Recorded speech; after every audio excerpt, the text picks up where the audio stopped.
My ghost story began 4 years ago when I had to move into a new house. I searched for a house. I found a townhouse that it's actually situated at the outskirts of Quezon City. So I moved in immediately. I live with 2 house helpers. The first 2 or 3 years staying there was just fine. And then later on, I started feeling the discomfort of the community. The back of my house is a street. From time to time, you would hear a couple fighting and arguing with loud voices and cursing each other. It's a regular occurrence. But there was one night I was half asleep. There were voices shouting something I don't understand. The 2 other voices were like pleading, begging. Right after I opened my eyes, I heard several gunshots. That got me awake. So I rushed down. My 2 house helps were watching TV downstairs. Narinig mo yung tunog sa labas? Sige ho. Check natin, tara. So I stepped out myself. At the back of my house, there's a big tree, and that's where I saw the 2 bodies lying. There were 2 men, an old man and a young man, seemingly father and son. My bed is right beside my window where the killing happened. As far as I can recall, that night I slept all right. Until after a few nights, I started seeing moving things.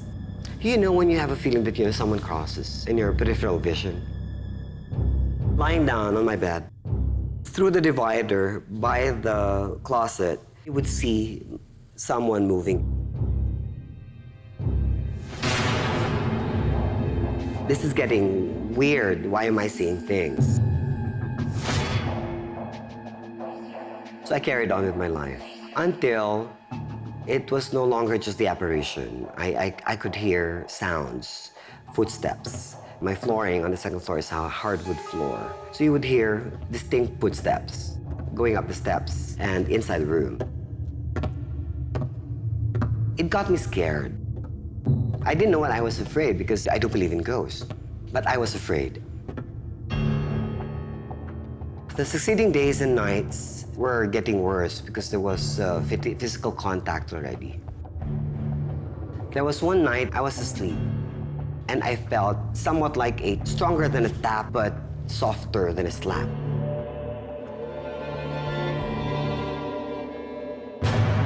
I woke up. At that time, I think I was thinking that I was just going crazy because seeing, hearing, and now you're feeling is really crazy.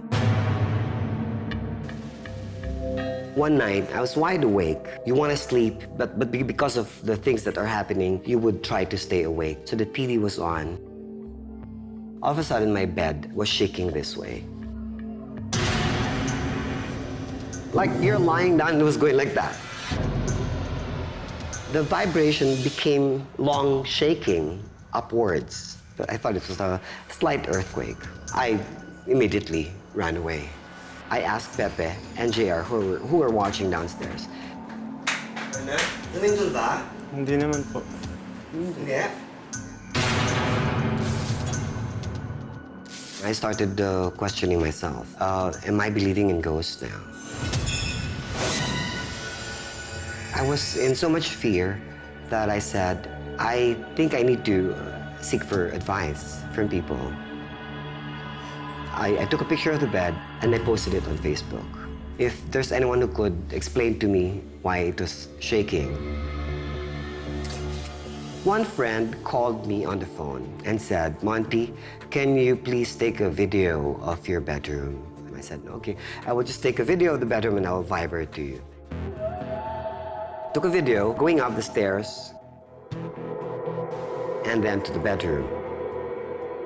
When I sent him and he saw it, he called me immediately and said, Monty, I see 2 souls in the bedroom, an older man and a younger man. It shook me right away. Immediately, I associated what he saw and what I saw outside the house. I couldn't anymore talk further about it. The following day, I got a Facebook private message from another friend. She said that she wanted to help me. So we met. She explained to me. She said that these are works of the devil. What you have been seeing are not spirits, but they are a manifestation or an orchestration of the demon. All I need to have is to strengthen my faith. I said, okay. So I asked Pepe to look for a priest around the neighborhood. He went and found a priest. I said, don't tell anything about the ghost. So the priest came. He said, let's start from outside. He started blessing his holy water, like natural way. He came into the living room, to the dining, and to the kitchen.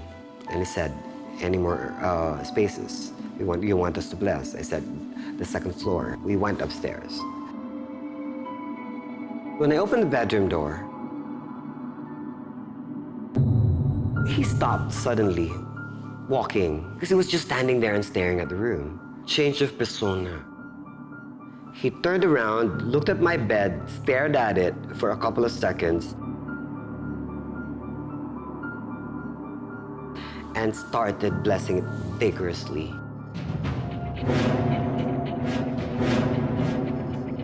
Anywhere else in the room, in the house, he was just blessing by a cross. This time he was doing it several times. I didn't ask him anything, because at that time I was getting scared.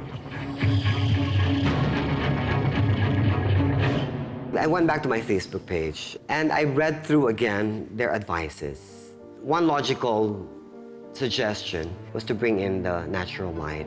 What I did to my bedroom is that I covered it all up with iron sheets, so it stays dark whenever I want to, so I can sleep right. Demons or the devils or the ghosts would like to stay in an enclosed, dark area, and that was my bedroom.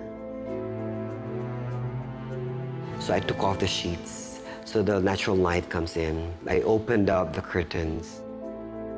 Since then, nothing was happening anymore. Everything went back to normal. It felt a little bit more peaceful and less stressful. But I somehow sensed that whatever it is in my house is still there.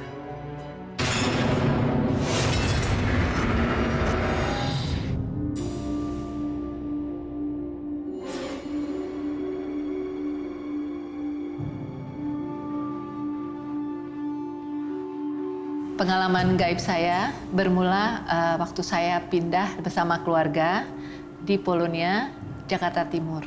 Saya tinggal bersama mertua saya dan adik ipar saya. Rumah itu rumah tua, sudah ada sejak zaman Belanda dibangunnya. Kalau saya lihat sih sudah hampir 100 tahun ya. Dan dulu sejarahnya itu tempat tinggalnya tentara Belanda dan juga tempat pemasungan tentara-tentara Polandia. Oleh karena itu disebutnya Polonia. Setelah kami pindah ke rumah itu, tahun pertama ada beberapa kejadian mengganggu. Suatu hari hanya saya saja sendiri di rumah. Saya sedang masak di dapur. Tiba-tiba saya merasa ada sesuatu dari samping.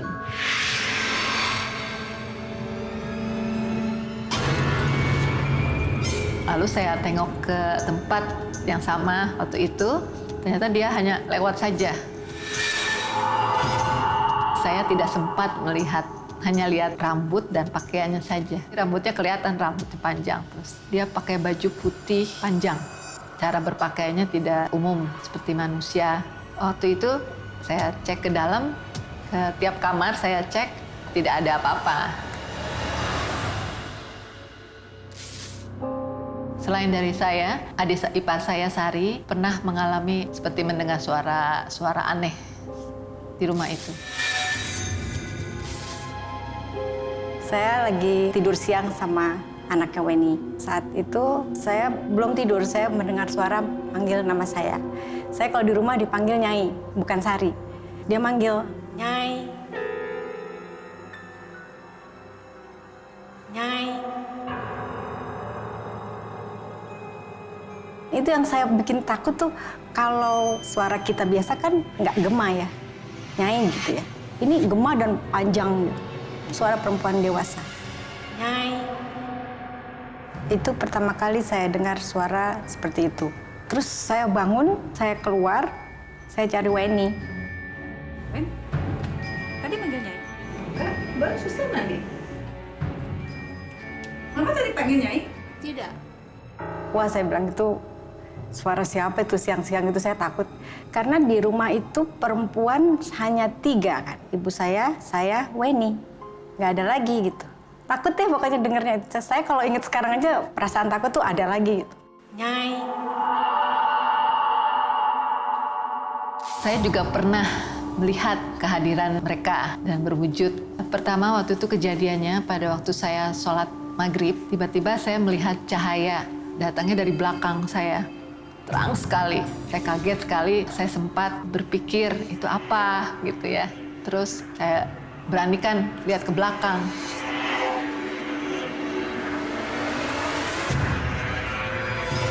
Dan ternyata sinarnya itu berwujud cahaya, berwujud besar sekali. Seperti laki-laki besar, tapi tidak ada mukanya, hanya cahaya, tapi wujud badan saja gitu. Saya langsung lari secepat mungkin, karena takut sekali lihat itu, belum pernah saya melihat seperti itu.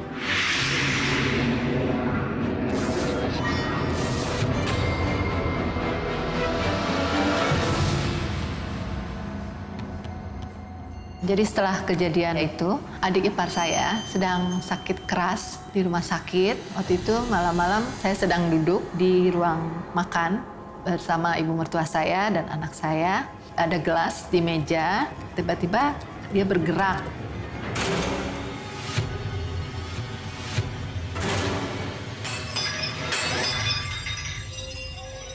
Saya kaget, ibu mertua saya lihat. Kira-kira 20 menit kemudian ada telepon dari rumah sakit. Kebetulan yang jaga waktu itu adik ipar saya, yang perempuan. Dia bilang, ayo cepat ke rumah sakit. Rina yang sedang sakit itu namanya Rina, sedang dalam keadaan kritis. Lalu kami bergegas ke rumah sakit. Tidak sampai rumah sakit, di jalan kami menerima telepon lagi bahwa Rina sudah meninggal dunia. Setelah kejadian itu ada lagi isyarat-isyarat atau pertanda dari mereka.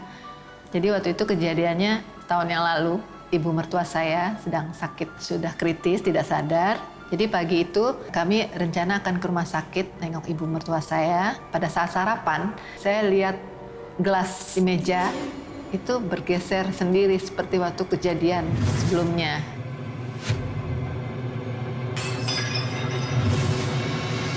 Tapi saya cepat tangkap gelas itu.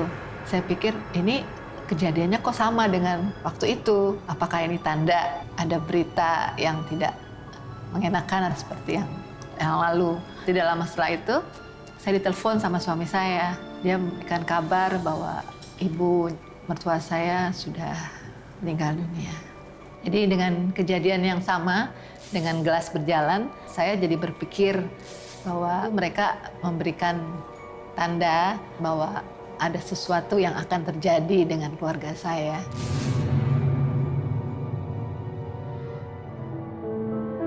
Saya rasa mereka tidak membahayakan karena hanya menampakkan wujud saja dan sama suara-suara. Kami akhirnya rembuk untuk tidak mengusir mereka. Jadi kami rasa mereka pun sudah menerima kami sebagai penghuni di rumah itu juga. Perasaan saya ya tidak ada gangguan lagi, ya aman, tenang, keluarga saya juga tentram.